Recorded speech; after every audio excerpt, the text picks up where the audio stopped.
মিরাজ শান্তর মুখে নীরবতা, লঙ্কান বোলিং তছনছ করে দিল স্বপ্ন। বাকরুদ্ধ মিরাজ, শান্ত লিটনরা। ম্যাচের আগে কত গপ্প, কত সাহসী জবাব, তবে 22 গজে প্রস্তুতির অভাব স্পষ্ট।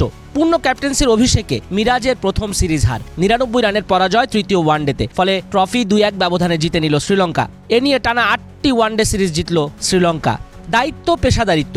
সিরিজ জেতার ম্যাচে ফিল্ডিংয়ে গাছাড়া ভাব, শান্তদের মনে হয়েছে হাফ ফিট। ওয়ানডের মেন্টালিটি, জুটি গড়ে প্রতিপক্ষের উপর চাপ বাড়ানো, কোনোটাই দেখা গেল না। মিরাজ ইমনরা ছক্কা হাঁকাতে গিয়ে উইকেট বিলান। চোটকাণ্ডের পর শান্তর শূন্য, উইকেটে এসে তাড়াহুড়ো। চামিরা, আজিতা ফার্নান্দোদের বল বুঝতে না পারায় এই ব্যাটিং ধস। 39.4 ওভারেই 186 রানে অল আউট বাংলাদেশ। রান তারায় বাংলাদেশের কেউ বড় ইনিংস খেলতে পারেননি। 30 ছুঁতে পেরেছেন শুধু তাহিদ হৃদয়। 51 রান করতে তিনি খেলেছেন 78টি বল, পেয়েছেন ক্যারিয়ারে নবম হাফ সেঞ্চুরি। আগের ম্যাচেও করেছিলেন 50, রান আউট হয়ে গিয়েছিলেন। ইনিংস বড় করতে না পারা তাহিদ হৃদয়ের একটা বদ অভ্যাস।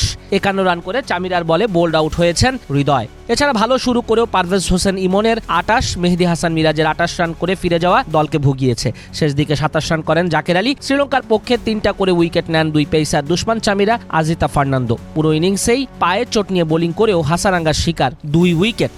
এর আগে টস জিতে ব্যাটিং নিয়ে চারিত আজালাঙ্কা বলেছিলেন 280 রানের বেশি করতে চান তারা। আরও বড় সংগ্রহের ভিত পেলেও শেষ পর্যন্ত 280 রানের চেয়ে বেশি দূর যেতে পারেনি লঙ্কানরা।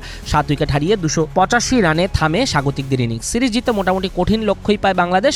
ক্যান্ডির পাল্লে কেললে আন্তর্জাতিক ক্রিকেট স্টেডিয়ামে 285 রানের বেশি লক্ষ্য তাড়া করে জয়ের নজির আছে মাত্র 3টা। কুশাল মেন্ডিসের সেঞ্চুরি ও আজালাঙ্কার 50তে এক পর্যায়ে 40 ওভারে 3 উইকেটে 222 রান করে ফেলেছিল শ্রীলঙ্কা। তবে শেষ 10 ওভারে বাংলাদেশ 63 রানের বেশি করতে দেয়নি। এটা বাংলাদেশের বোলারদের কৃতিত্ব, তাসকিনদের কৃতিত্ব। ক্যারিয়ারের 7ম সেঞ্চুরিতে 124 রানের ইনিংস খেলেন কুশাল। আজালাঙ্গার ব্যাট থেকে আসে 58 রান। চতুর্থ উইকেটে দুজন মিলে গড়েন 124 রানের জুটি। এছাড়া পাথুম নিশাঙ্গা করেন 35 রান। বাংলাদেশের পক্ষে 2টি করে উইকেট নেন মেহেদী মিরাজ, তাসকিন আহমেদ। প্রথম ম্যাচের মতো উইকেট শূন্য মুস্তাফিজুর রহমান। তবে বাংলাদেশ যে ব্যাটিংটা আসলেই পারে না, গুলিয়ে ফেলে, ওয়ানডেটা কোন মেজাজে খেলতে হয় সেটাই জানে না, 99 রানের পরাজয় তারই প্রমাণ। খেলা দেখে ভক্তরা নিশ্চিতভাবে হতাশ এবং বিরক্ত।